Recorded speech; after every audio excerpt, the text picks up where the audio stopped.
Lucas, no capítulo 2, e hoje falaremos sobre os versos 21 a 24 e depois do 39 até o 52.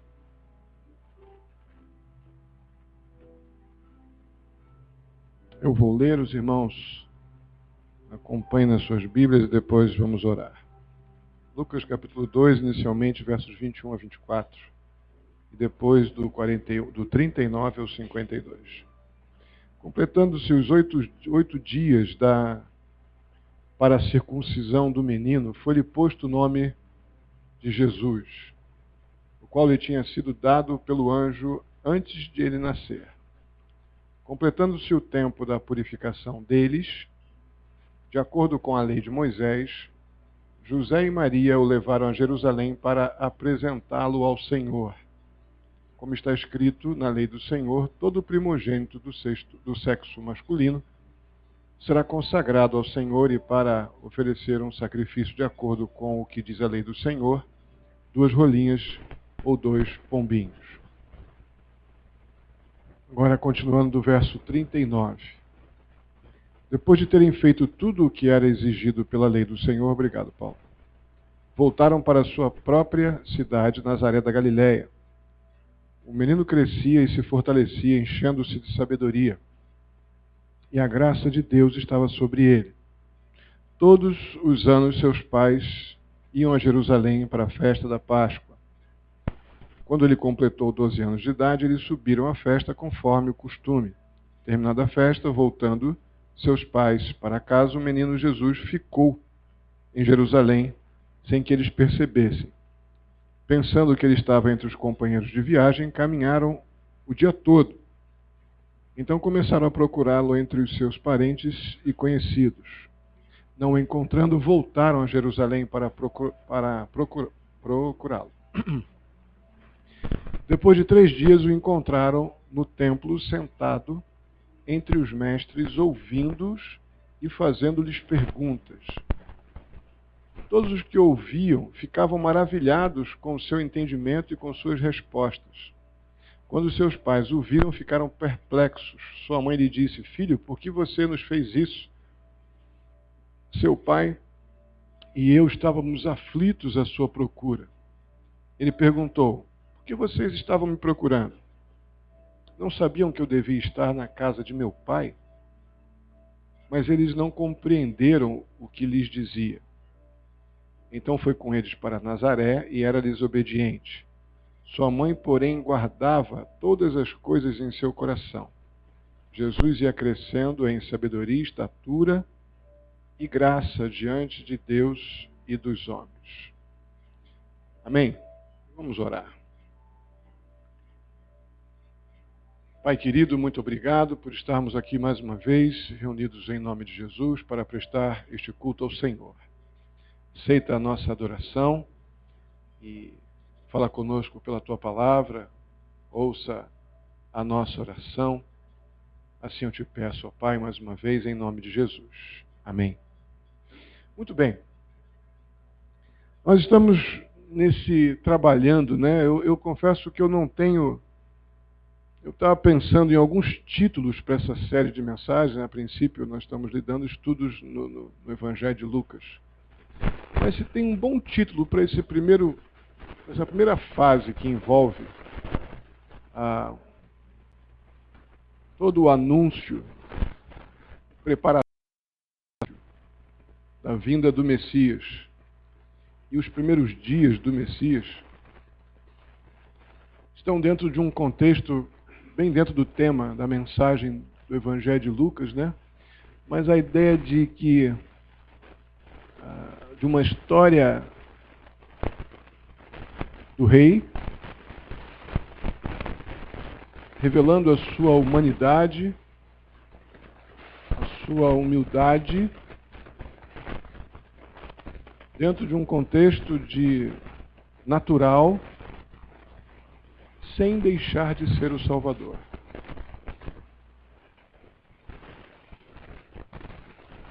É isso que tem me surpreendido. Eu estou tentando encontrar as perspectivas bem naturais e humanas desses acontecimentos, e tem sido bom lembrar que, poder refletir de que Jesus, ele sempre foi rei, sempre foi o Salvador e Senhor, desde sempre, não depois que ele nasceu. Mas ele esteve cercado por tanta fragilidade, por pessoas tão improváveis, como temos comentado aqui. E os próprios momentos que envolveram, desde o seu nascimento até todo o percurso do seu ministério, da sua vida, melhor dizendo, pública, até o seu ministério público dos 30 anos em diante, foram tão simples, tão comuns, que Lucas é o que mais fala sobre esse assunto e fala muito pouco. O que tem é muita coisa apócrifa, muita história, sem nenhuma base fundamentada bíblica. Nem Flávio José, que é um dos melhores historiadores que temos. Ele depende dos relatos, muitos dos relatos ele depende de Lucas, e outras citações que ele pega, apócrifas, nos seus comentários, ele coloca assim de forma bem superficial.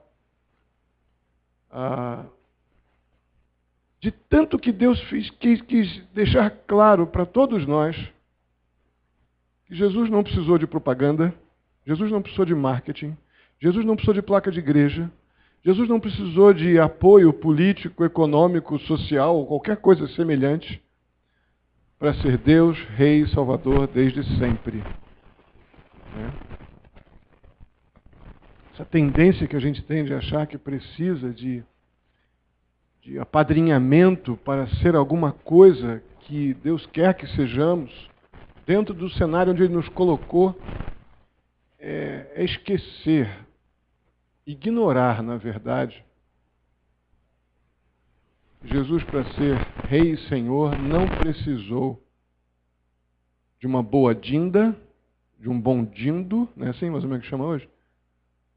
Não precisou nascer num lar rico, não precisou ser politicamente influente, um bom orador de congressos, palestras e palanques. Ele precisou ser aquilo que Deus determinou que ele fosse desde sempre. E vamos hoje ver mais uma vez toda essa humildade real de Jesus nesses momentos que a gente vai comentar aqui e vamos relembrar. Nada se tem da infância de João Batista, que são os dois personagens principais aqui que surgem nesse contexto de anúncios, de nascimento. E pouca coisa se tem da infância de Jesus, mas 3 acontecimentos importantes marcam esse nascimento de Jesus. Primeiro está no verso 21 que lemos, que quando Jesus tinha 8 dias, ele foi circuncidado em casa, em Belém.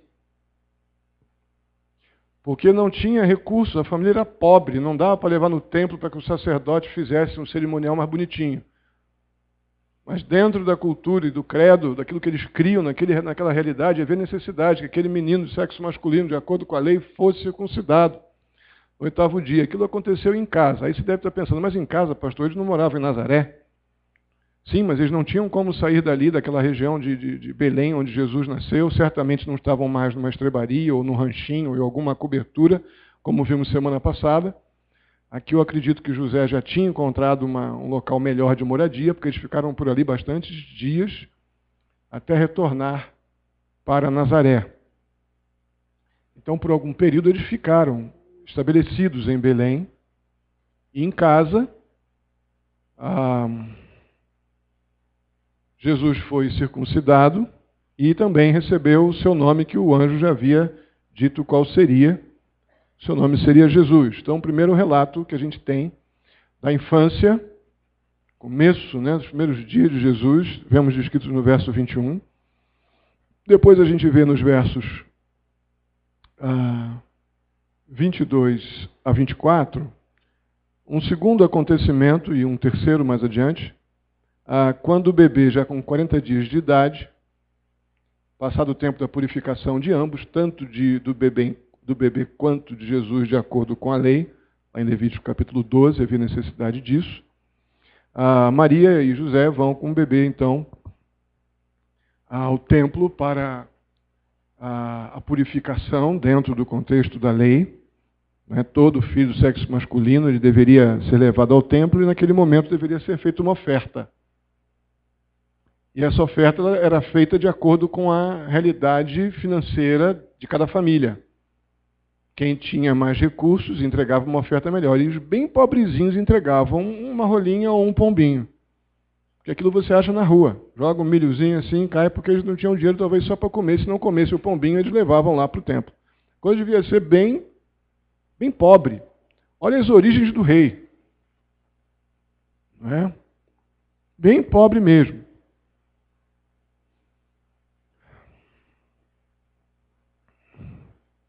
Com o detalhe de que eles se deslocaram de Belém para Jerusalém, que era uma outra pequena jornada, não era tão perto não, eram algumas milhas de distância, coisa aí talvez de 5 a 10 quilômetros de distância de Belém a Jerusalém. E um terceiro acontecimento, que eu não vou entrar aqui no contexto hoje, porque eu preguei sobre isso há pouco tempo, está nos versos 25 a 38, que chegando em Jerusalém, no templo, tem aquele encontro super especial de José e Maria e Jesus com o nosso querido velhinho piedoso Simeão. Não é? E mais no finalzinho desse discurso, encontramos a Liana, também idosa, já para lá dos seus 80 anos. E esses encontros foram muito especiais, eu preguei sobre isso há pouco tempo. E eu quero ficar, mais uma vez, dois personagens que a gente não encontra mais, eles são mencionados aqui, e aqui ficam, né, esses personagens que surgem na história de Jesus. E esses três acontecimentos, eles revelam para a gente a humildade, contexto humilde, pobre e real, revelando também a glória de Deus em torno de todo esse contexto, porque ali estava o Salvador, envolto num contexto de profunda simplicidade, humildade e pobreza. A gente não tem costume de pensar nisso, a não ser que queira fazer uma coisa assim meio melosa. Temos que ser humildes como Jesus, mas a gente faz humilde como Jesus, mas não lembra, não para pensar no porquê que chamamos Jesus de humilde. Não chamamos Jesus de humilde porque ele se compadecia na sua realeza dos pobres. Não, ele foi muito pobre. Desde antes do seu nascimento, seus pais mesmo, antes dele nascer, eles já eram pobres. Então Jesus não se tornou humilde porque ele era uma pessoa boa apenas. Não, Jesus era humilde porque ele foi humilde desde sempre, desde as suas origens, desde as suas realidades familiares. Encontramos toda uma realidade que o identificava com uma pobreza física, material. Né? O verso 39 nos diz que depois de tudo ter acontecido, tudo que era exigido pela lei se realizou, eles voltaram para a sua própria cidade, que era Nazaré, na Galiléia. Como vimos semana passada ou retrasada, não lembro. Irmãos, aqui eram 3 dias de muita viagem. Eram aproximadamente 93 quilômetros. Agora é um pouquinho menos complicado, porque agora é descida. Quando eles foram de Nazaré para a Galiléia com Maria, aquele barrigão num jegue, ou num camelo velho, provavelmente porque não tinha dinheiro para camelo novo, ou num burrico meio esculachado, era subida.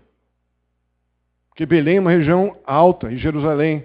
E lá em Nazaré, geograficamente, as curvas de nível nos mostram que é bem mais baixa, quase no nível ali da região de Cafarnaum.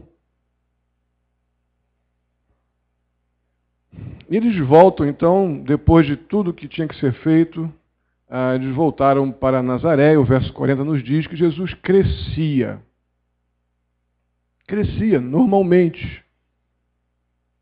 Se fortalecia. Eu creio que isso inclui as realidades físicas. Enchendo-se de sabedoria, porque normalmente quando a idade vai se aproximando, os dias, mesmo que ele ainda fosse bem novo, os dias vão nos ensinando a fazer coisas, a não fazer coisas, perdão, a tomar decisões, enfim. O texto acrescenta no verso 40 que ele crescia também nas questões que envolviam o conhecimento de tudo, a sabedoria das coisas, mas diz que a graça de Deus estava sobre ele. No verso 41, nos mostra que uma nova jornada aconteceu e se passou um bom período de tempo aqui. Esse processo de crescimento, então, é do primeiro ano de Jesus até os seus 12 anos de idade. Então, do verso 41 para o 42, nós temos aí pelo menos 11 anos de período de tempo que Jesus cresceu. E o texto diz que quando ele completou esses 12 anos de idade, eles subiram, então, para Jerusalém, segundo o costume da realização da festa da Páscoa, que era costume dos judeus, então, irem para Jerusalém ali juntos celebrarem a Páscoa, e eles fizeram isso. Mais uma longa e cara jornada, sendo que agora Jesus já tinha irmãos. O trabalho, seguramente, de José aumentou, mas tudo indica que, passado um pouco de tempo aqui, depois dessa subida a Jerusalém, talvez retornando para Nazaré, deve ter sido a morte de José, onde Jesus, como filho mais velho e tendo, dentro daquela cultura, a responsabilidade de assumir a posição de pai naquela família, de ajudar no sustento material daquela casa. Vamos ver lá em Mateus que eram vários irmãos nomeados e irmãs não nomeadas, dentro da cultura isso é normal.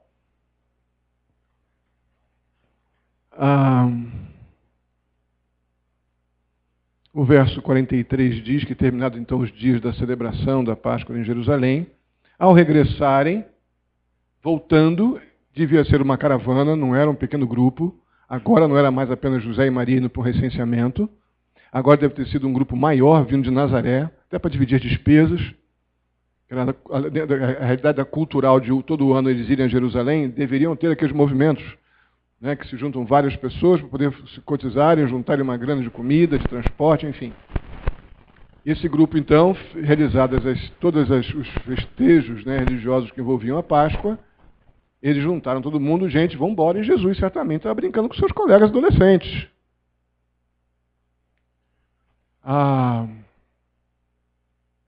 Devia ter um tamo junto lá. E Jesus estava em todo esse processo, Maria, logicamente, com José, e já com um garoto de 12 anos, eles estavam envolvidos naquele ambiente de deslocamento de 3 dias de viagem. Uma viagem cansativa, todos no mesmo grupo, mas não obrigatoriamente, todos ali de mãos dadas, estavam naquela caravana se deslocando. E nessa volta, voltando para Nazaré, Jesus não voltou. Jesus ficou em Jerusalém, sem que seus pais soubessem. Aqui começa algo que a gente vai discutir mais adiante um pouco, dessa permanência de Jesus em Jerusalém. A questão é que o verso 44, a gente vê que José e Maria, acreditando que Jesus estava naquele bolo ali, de todo mundo voltando junto, né, todo mundo se reunindo e tal, foram embora, e eu creio que José e Maria, Jesus está na casa lá do Joãozinho. São colegas, devem estar lá brincando, que não é que ele vem com a gente, que é chato andar com o pai e com a mãe. Melhor ir com o pai do vizinho. Né? Jesus era um garoto, como os nossos filhos fazem isso de vez em quando, né? E eles estavam tranquilos. Não, eles estão lá com o Joãozinho, com a família deles, está todo mundo indo embora. Jesus não é doido de não ficar aqui, a gente ir embora, ele ficar aqui. Ousado pensar assim, né? Eu acho um barato isso. Que isso? Essa é a humanidade de Cristo. E não podia ser diferente. Havia necessidade que fosse assim. Para que pudesse se identificar conosco em tudo. Havia necessidade que fosse assim. E foi. Eu creio realmente que foi assim. E o texto diz que já num dia de jornada de distância, ou depois que saíram de Jerusalém, coisa de 20 a 30 quilômetros, andando no deserto. Maria e José começaram a ficar, cadê esse menino que não aparece? Não veio comer, não veio tomar banho, deve estar fedido, deve estar terrível. Tomar banho deve ser até meio complicado no deserto. Vai ter um banho no Jordão. Então, um banho no Jordão, talvez desse para tomar um banhozinho ali. Eles descem de Belém, vão até o Jordão e descem pelo Jordão antes de chegar em algumas encostas que a gente vê nas curvas de nível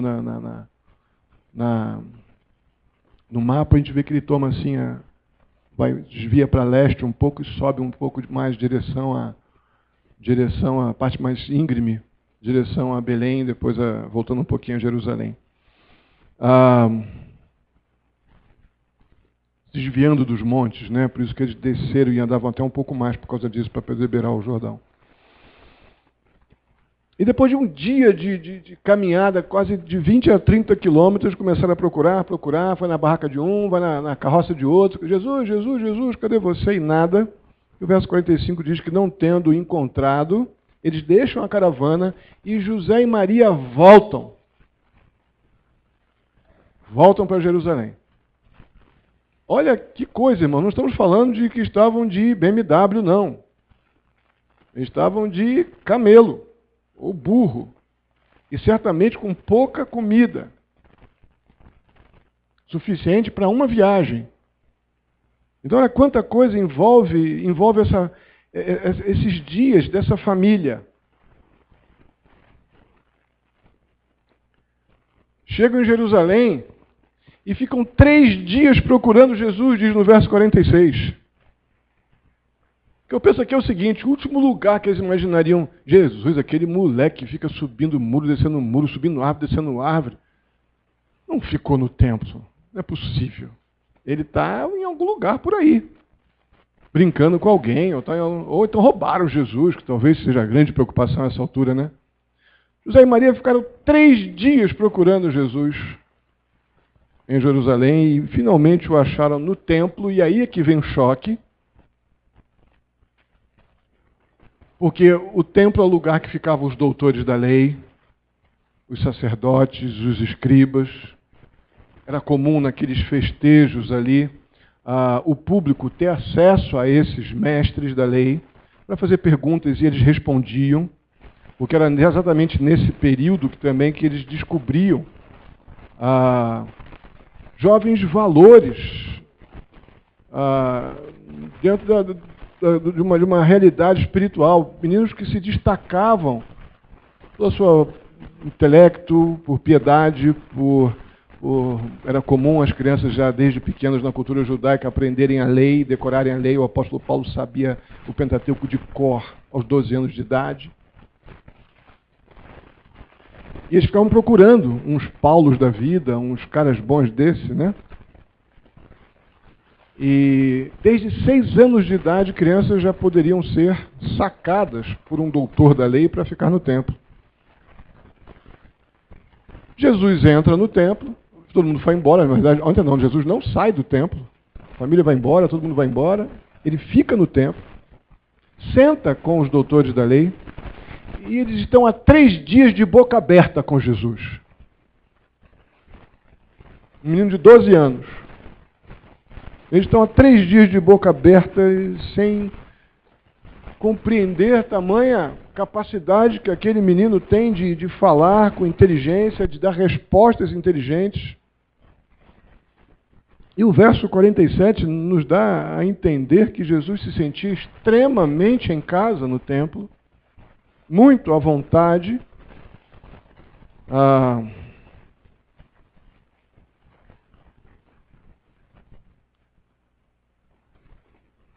Eu creio que os doutores estavam extremamente impressionados com Jesus, seus cabelos brancos e Jesus com a sua adolescência, deixando todo mundo de queixo aberto. Agora você imagina, se Jesus com 12 anos deixou os mestres, os doutores da lei, por 3 dias alimentaram Jesus, deram pernoite para Jesus, já deviam ter perguntado para Jesus onde é que está sua mãe e seu pai, não sei bem qual foi a resposta. O fato é que eles estavam tão impactados pelo que Jesus falava e respondia, os indagava, que eles deram comida, abrigaram, guardaram, protegeram Jesus até que um mais velho viesse reclamá-lo. Aí Deus soberanamente permite que José e Maria fiquem rodando em Jerusalém, tadinho, deve ter ficado nervosos, tenso saber essa, né? 3 dias em Jerusalém sem ir no templo, só 3 dias depois que foram no templo. Olha quanta coisa aconteceu para que isso acontecesse desta forma. Agora, se Jesus com 12 anos deixou vários mestres da lei de boca aberta, você imagina como deve ter sido o Sermão do Monte. Jesus com 30. Então não é nenhum exagero ter uma multidão ali ouvindo Jesus. Porque se ele com 12 anos deixou aquele monte de rabino parados 3 dias olhando ele, imaginou? Que coisa. E o verso 48 diz que quando seus pais o viram, ficaram perplexos, e sua mãe lhe disse, imagino que mãe assustada devia estar Maria aqui, filho, por que você fez isso, menino? Seu pai e eu estávamos aflitos à sua procura. Uma mãe genuína, com emoções naturais. Quando Maria, obviamente, sentiu falta dele lá na caravana, ela deve ter tido um choque terrível. E como uma mulher, como outra mãe qualquer, no melhor dos sentidos desse qualquer, ela ficou extremamente preocupada. Então essa ideia de Imaculada Conceição, a ideia de divindade para Maria, e tudo que vem atrelado a essa proposta de divinização de uma mulher especial, mas que não tem, nunca teve este caráter, é completamente deste mundo e com visão apenas para confundir, para causar, tirar o foco da suprema divindade de Jesus Cristo, porque ela ficou muito preocupada. Deve ter algumas vezes abraçado José e chorado, onde é que está Jesus, José, o que nós fizemos? Deve ter tido momentos de aflição. Mas diante do questionamento de Maria, onde é que você está, menino? Seu pai e sua mãe, que nós estamos te procurando há um tempão. Aí Jesus responde, essa pergunta aqui é que nós vamos gastar um pouquinho mais esses próximos minutos daqui em diante. Jesus responde, por que vocês estavam me procurando? Não sabiam que eu devia estar na casa de meu pai? Primeira resposta de uma mãe preocupada, qual seria? Vem cá, seu moleque, pegar um chinelo, sapecar nas tuas pernas, que tu vai ver só que resposta mal criada é essa. Não é mais ou menos isso, mãe? Tu vai ver bem que é bom para tosse. Só que Maria, desde o verso 19, deixa eu ver se é o verso 19 mesmo. Desde o verso 19, com tantas coisas que estavam acontecendo, a jovem Maria recebendo o anúncio da parte do anjo que ela estaria grávida e ela não estava casada, ela não tinha tido relação com homem nenhum, ela não sabia bem o que ia acontecer da sua vida pelo preconceito que ela sofreria. E tudo que aconteceu, Jesus chega e o anúncio dos pastores, tudo acontecendo. O verso 19 diz que Maria, porém, guardava todas essas coisas e sobre elas refletia em seu coração. Mulher crente, piedosa, ela não questionou o anjo, quando o anjo anunciou aquela enorme notícia, como fez Zacarias, vimos isso nas mensagens anteriores.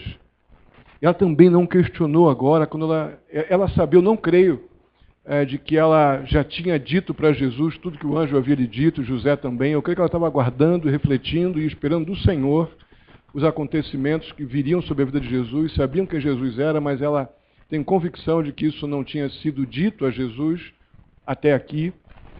Até porque eu creio que eles não saberiam como fazer isso corretamente, estavam aguardando. Eu creio que isso está dentro do contexto do verso 19, que ela guardava todas as coisas e sobre elas refletia em seu coração. Eu creio que isso aqui implica em oração.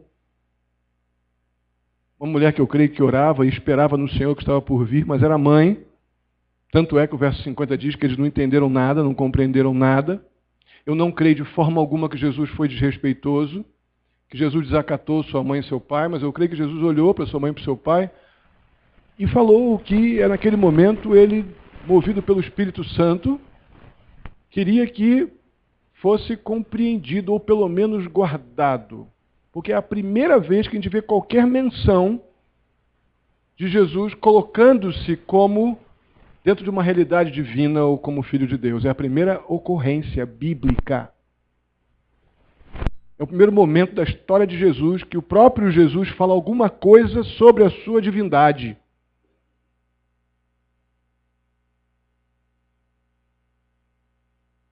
Ansiedade não resolveria aqui. Pânico, desespero, coisas que normalmente nos impedem de enxergar com clareza as coisas. E Maria como uma mãe, José como um pai, como nós, tinham muitos motivos para terem essas emoções todas que eu disse aqui agora.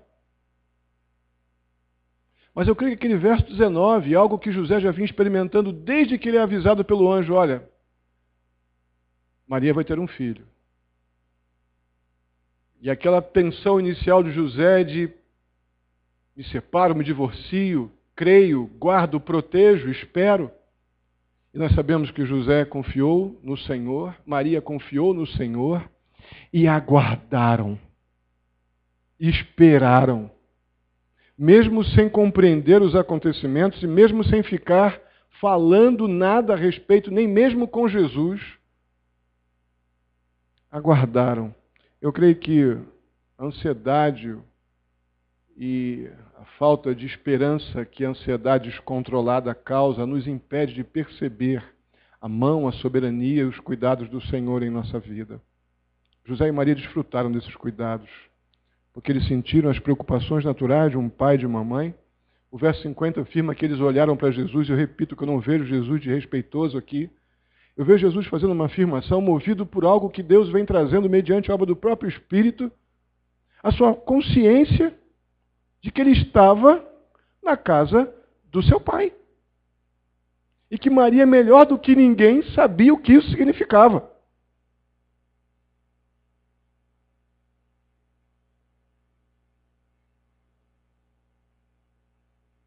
Eu creio que essa resposta de Jesus foi completamente inesperada, mas foi imediatamente ou ao mesmo tempo maravilhosa. Em relação, obviamente, às palavras doloridas de Maria, né, no verso 49, de uma mãe preocupada. Percebam que não há um pedido de desculpas da parte de Jesus, não há uma admissão de erro, porque aquele momento ali, ele era muito mais divino do que humano.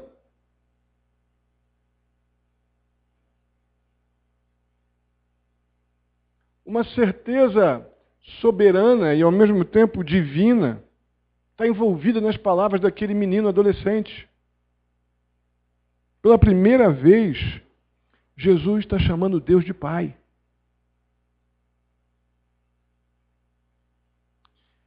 Em contraste com as realidades do seu pai terreno, que está da sua frente. Isso deve ter sido muito intenso. Perceba que o texto de Jesus não diz, no verso 50, deixa eu ver se é no 50, perguntou, tal. Jesus diz, então, no 50,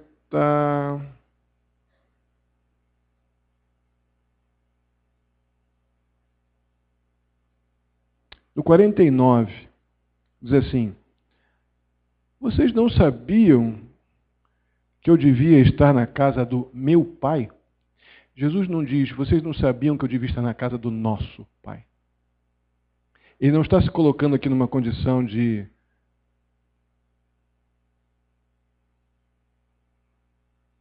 alguém na realidade de pessoas que estão adorando o rei, mas ele está se colocando na condição de rei, identificando-se como rei e relacionando com Deus como o seu Pai soberano e divino. Eu creio que José entendeu isso na hora. O coração de pai de José entendeu o seu digno lugar E soberanamente Jesus transmitiu algo que gerou, mais uma vez em Maria, a mesma reação do verso 19. Sua mãe, porém, mesmo sem compreender o que estava acontecendo, completamente,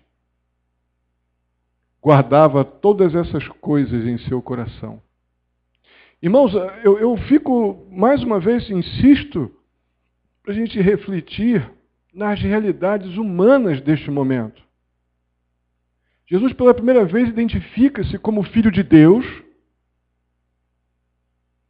Ele não desrespeita seus pais, ele testemunha aos seus pais que, pela primeira vez, efetivamente, publicamente, pelo menos ali, publicamente, tendo como ouvintes apenas seu pai e sua mãe, ele testemunha a sua compreensão de quem ele é.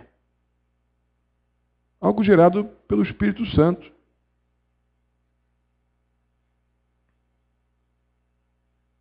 Interessante que entre essa primeira vez que Jesus se relaciona, ou pelo menos menciona Deus como Pai, isso aconteceu aos 12 anos.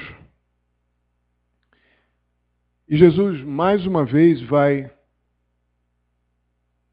por muitas vezes na sua vida, ele falou com Deus como Pai, mas vamos ver que lá na cruz, depois, com 30 anos, ele mais uma vez pronunciou o seu último Pai: Pai, em tuas mãos entrego o meu Espírito. Eu creio que há algo a entender, a ser entendido isso, nessas realidades de Jesus se identificar como filho de Deus e Deus como pai, porque isso na cultura judaica era muito forte, o papel patriarcal. E Jesus estava completamente à vontade na casa do seu pai, porque ali era o seu lugar, ele sentia à vontade e seguro no seu relacionamento com o seu pai. Por mais que José e Maria não compreendessem completamente, eu creio que isso gerou consolo, conforto, e naquilo que não era entendido, gerou silêncio e uma expectativa que fez com que eles guardassem todas essas coisas em seu coração, como vemos aqui foi o acontecido com Maria. Uma aplicação prática disso que eu pensava é que quem tem um relacionamento íntimo, próximo com o Senhor, quem aprende a estar num relacionamento tão intenso, tão profundo com Deus, eu chegaria a dizer radical, porque foi meio radical que o menino adolescente Jesus fez, né? Foi meio radicalzão isso aqui. Mas quando temos um relacionamento desse nível com Deus, então de tanta intimidade, de tanta segurança, de tanto conforto em todas as coisas, né?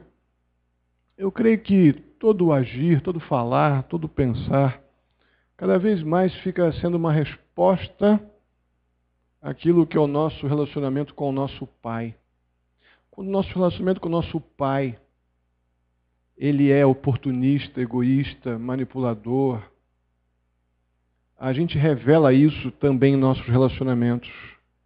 Quando temos um relacionamento com o nosso Pai de adoração, de reconhecimento, de soberania, de autoridade, da nossa dependência, o nosso relacionamento entre nós também fica diferente. Porque a gente joga fora a autossuficiência, o egocentrismo e temos um relacionamento que nos coloca como dependentes e seguros nessa dependência. Eu creio que Jesus transmitiu isso tudo para José e Maria quando não disse que estou aqui na casa do nosso pai. Não, ele disse, estou aqui na casa do meu pai. Por isso eu estava seguro. Vocês podiam ficar tranquilos. Às vezes algum pai e mãe de algum adolescente junior briga porque o filho veio para a igreja. A gente fica sabendo aqui, um líder aqui vem para mim, ou eu quantas vezes já ouvi, de algum adolescente jovem meio apertado porque o pai está brigando porque ele está vindo à igreja. Está muito tempo aqui, toda hora quer saber de igreja. Fazer, né, irmãos? Com Jesus, neste caso, né? Melhor dar umas boas varadas na perna de Jesus, porque ele queria ficar na casa do seu pai.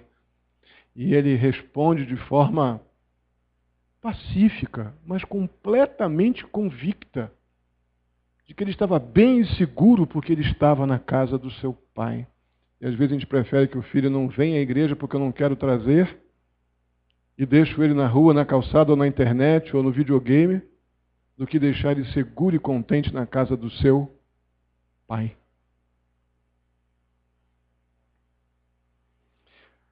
A primeira parte do verso 51 diz que, então, Jesus foi com eles para Nazaré. Depois de Jesus fazer essa declaração, como disse, inesperada e maravilhosa ao mesmo tempo, o que ele fez? Obedeceu. Obedeceu. Isso aqui é a mensagem para a gente pregar para os adultos, é claro, mas para adolescentes e jovens, né? Ele foi respeitoso,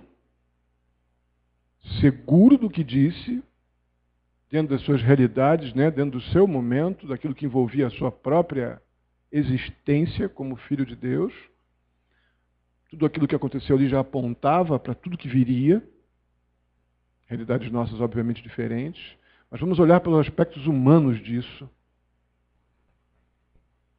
E a prova de que Jesus não usurpou,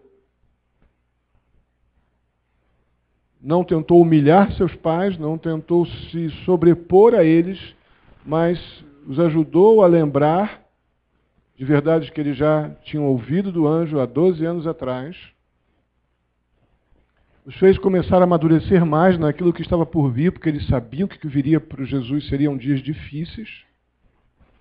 E ao mesmo tempo trouxe a segurança de olhar para Jesus e ver Jesus dizendo, olha, Deus está cuidando dele, a ponto dele, imagina uma cochichada de José e Maria, olha, a gente não está entendendo totalmente isso, mas olha como o Pai está cuidando dele, olha como Deus está falando com ele, e olha como ele está se sentindo seguro com o Pai.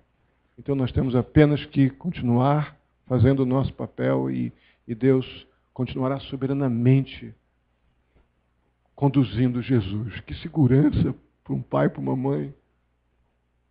Não é? E Jesus obedeceu.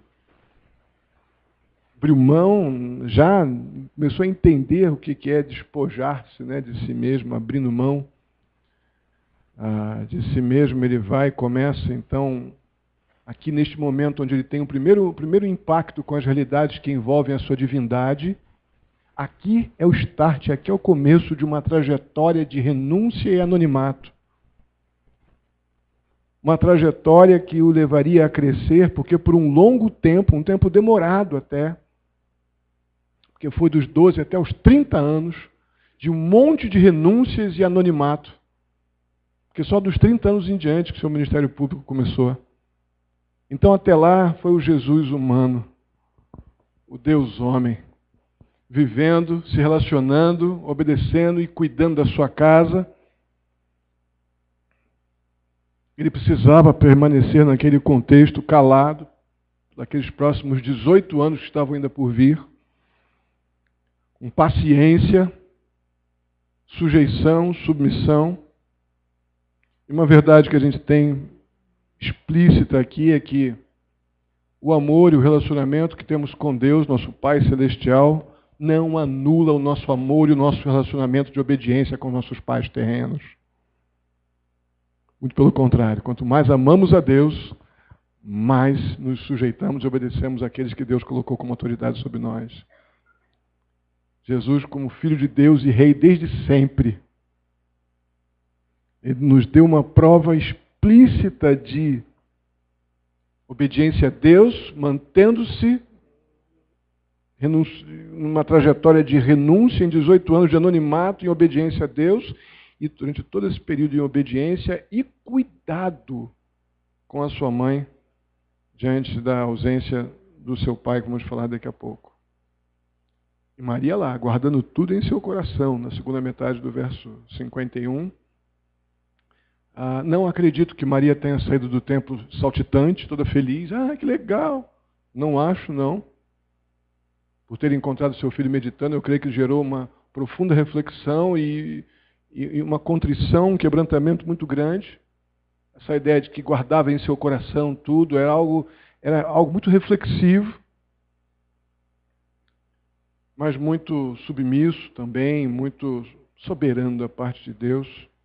E o verso 52 diz o texto que eu repito muitas vezes aqui: ele crescia em sabedoria, estatura e graça diante de Deus e dos homens.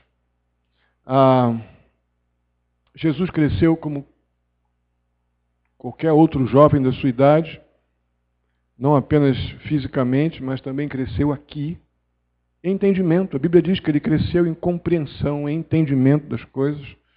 O texto não diz que Jesus ele era cheio de sabedoria. Não, o texto diz que ele ia crescendo em sabedoria. Essa coisa que a gente tem meio estranha de querer saber tudo.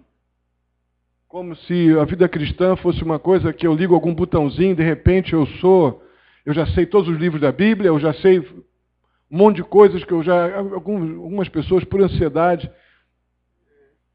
mas eu não sei ainda, pastor, eu não sei falar, eu não sei isso, eu não sei aquilo. Eu não sei, porque você aceitou a Cristo agora, e agora você vai estar convivendo com as verdades espirituais, Deus vai te levando ao crescimento, todas as circunstâncias, todas as coisas cooperam para o bem daqueles que amam a Deus. Nossa sociedade nos atrapalha e nós temos um exemplo explícito de sujeição a Deus, obediência aos pais, amor envolvido, o amor de Deus envolvido nesses relacionamentos espirituais e relacionais do nosso dia a dia, geram esperança, geram paciência, geram obediência, e Jesus ia crescendo.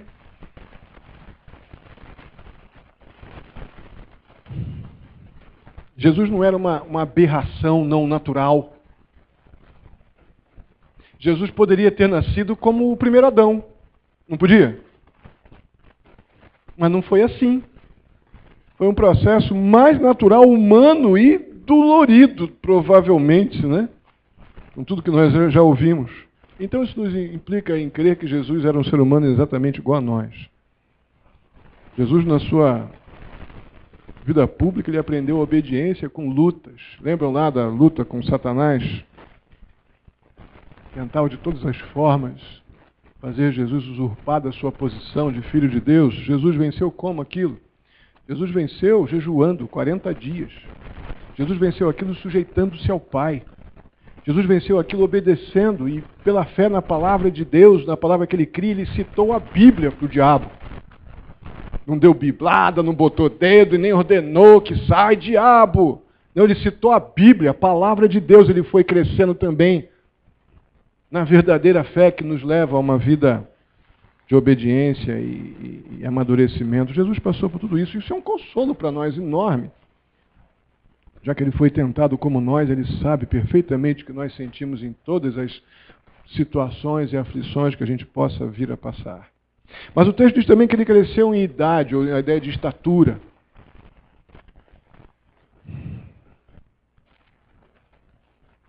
Eu gosto bastante de pensar que Jesus cresceu como aprendiz de seu pai, aprendiz de marceneiro. Lá na oficina do seu pai ele era primeiro oficial. E seu pai era o mestre. Com o falecimento do seu pai, ele se tornou o marceneiro. Isso é muito bacana.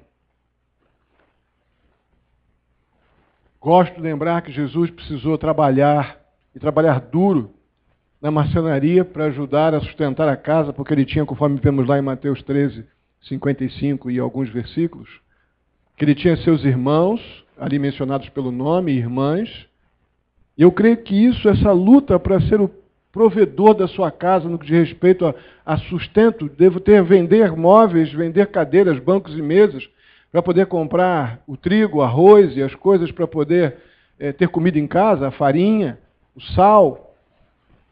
Jesus sabia muito bem o que era lidar com esse tipo de luta. Por isso que ele escreveu tão bem Mateus 6. Não fiquem ansiosos por coisa alguma, porque o Senhor proverá em tudo. Lembra de Mateus 6? Então não é mera filosofia, Mateus 6. Jesus precisou trabalhar com um monte de irmão e uma mãe viúva. Que autoridade para Jesus escrever Mateus 6. Mas Jesus também cresceu em graça, graça diante das pessoas. E aqui eu quero terminar, como o texto também nos finaliza aqui. Jesus era um homem amável. cheio de preocupações, talvez, colocadas não num aspecto de angústia, mas transformadas em trabalho, em cuidados com seus irmãos mais novos, cuidado com a sua mãe, durante a sua vida até os 30 anos de idade, quando ele foi para o seu ministério público, já que outros irmãos mais velhos assumiram os cuidados familiares. Mas Jesus, em tudo isso, ele era amável, ele era obediente, solícito, afetuoso, simpático. Porque o texto nos sugere que ele conquistou a comunidade ao seu redor. Porque ele tratava as pessoas com amizade. Naquilo que é essencial, unidade. No não essencial, liberdade, mas em tudo, o amor. Eu creio que Agostinho deve ter lembrado um pouco disso aqui.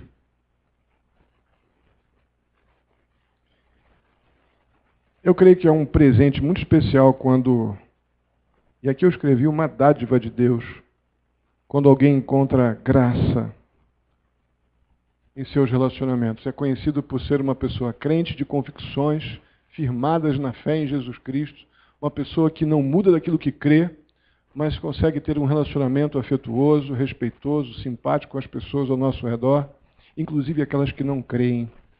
Eu creio que esta foi uma poderosa, e essa é uma poderosa arma para anunciarmos o Evangelho. Eu creio que essa amabilidade, que é uma expressão que encontramos lá no fruto do Espírito, amabilidade, eu creio que é isso que Jesus expressava, esse tipo de postura repleta, cheia, santificada pelas verdades espirituais que cremos, ela forja o nosso caráter, ela atrai, de forma muitas vezes involuntária. As pessoas chegam até nós porque elas veem Cristo em nós por essa tal amabilidade que é uma resposta de um relacionamento com o Pai que Jesus tinha. Isso é algo a ser buscado, desejado. Mas tem uma ordem natural para que essas coisas aconteçam. Eu não tenho que tentar ser o mais legal de todos. Eu tenho que ter um relacionamento tão profundo com o Senhor para que eu possa dizer como Jesus, não, fiquem tranquilos, eu não estava em perigo, eu estava na casa do meu Pai. Eu estava no meu relacionamento íntimo com o Senhor durante o meu dia, minha vida, nas minhas realidades, nas minhas alegrias, nas minhas tristezas. E se tinha que vir algum tipo de segurança e paz, vinha porque eu estava com o meu Pai. A consequência disso, então, é a tal da amabilidade, que gera esta atração, muitas vezes, nem pensada, mas que as pessoas se veem conquistadas, às vezes até involuntariamente, pelos reflexos do nosso relacionamento com Deus. Eu creio que Jesus vivenciava isso durante a sua jornada como um homem como nós, com responsabilidades e preocupações, preparando-se então para um ministério público que o levaria à morte e à cruz, mas completaria o propósito do seu nascimento real, lá num coxo de comida de gado. Amém? Vamos ficar de pé e vamos orar.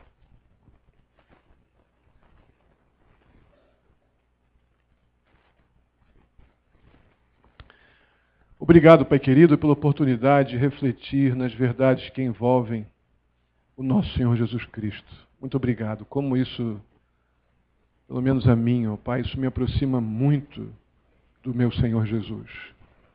Que possamos todos nós estar sentindo essa proximidade gostosa com o nosso Salvador, que se identifica conosco de forma tão intensa. E como Deus, ó Deus, Ele é o meu Salvador, Ele é o meu Senhor, é o meu Rei.